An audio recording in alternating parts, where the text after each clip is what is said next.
Hello दोस्तों। तो आजकल एक बहुत बड़ी चर्चा हो रही है कि 1.1% यूपीआई हमें टैक्स देना पड़ेगा, यानी पेमेंट का एक्स्ट्रा चार्ज देना पड़ेगा। देखिए, ये सबके लिए नहीं है। देखो, एनपीसीआई जो है ना, यानी कि नेशनल पेमेंट कॉरपोरेशन इंडिया, इसने दो तरीके से ये पेमेंट करता है, यूपीआई और पीपीआई। देखो, यूपीआई क्या होता है ये तो आपको सभी को पता है, यूनिफाइड पेमेंट इंटरफेस। ठीक है, इससे आप क्या होते हैं, किसी बैंक टू बैंक में डाल सकते हो, बैंक टू बैंक। ठीक है, बट अगर कुछ ऐसी चीज़ें होती हैं जिसमें कि वॉलेट काम करता है, वॉलेट जैसे आपका पेपाल हो गया, ठीक है, या आपका सबसे ज़्यादा फेमस वॉलेट कौन सा है, ये पेटीएम हो गया।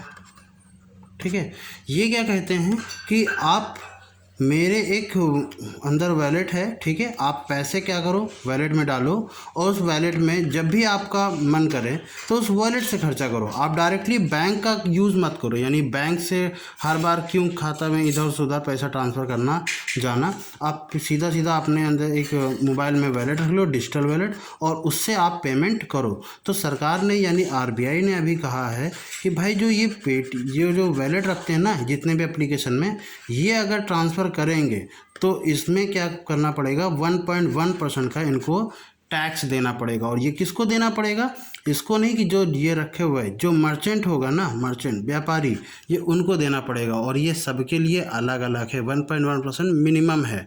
ठीक है, तो ये सबके लिए अलग अलग है। तो ये चीज़ कही गई है आरबीआई की तरफ से। इससे क्या होगा कि जो आरबीआई है उसकी नज़र में, मतलब ये लोग क्या करते थे कि ज़्यादा ज़्यादा पैसा रख लेते थे इसमें पेमेंट में, ठीक है, इसमें वॉलेट में रख लेते थे। अब इन्फ्लेशन बढ़ रहा है, बट कोई बात नहीं, यहाँ से तो पैसा उनका सेफ है ना, क्लियर। तो इस तरीके से कहीं ना कहीं ये इसमें पेमेंट कर देते थे। तो आरबीआई का अब ये कहना है कि भाई अगर आप वॉलेट में पैसा रखोगे, आप तब खर्च करोगे, तो आपको एक्स्ट्रा ये देना पड़ेगा। बट इसका इम्पैक्ट कहाँ पड़ेगा, मेरे ख्याल से इसका इम्पैक्ट सीधा जनता पर ही पड़ेगा। क्योंकि अगर मर्चेंट होगा, वो मान लो कोई चीज़ 100 रुपये की है, जब आप उसको 100 रुपये पे करोगे तो उसको 100 रुपये नहीं प्राप्त होंगे, उसको कुछ 98.90 कुछ ऐसे कुछ प्राप्त होगा। ठीक है, जो भी प्राप्त होगा उसको, तो वो पहले से ही 100 रुपये की चीज़ को कहेगा भैया 105 की है, 115 की है, 120 की है।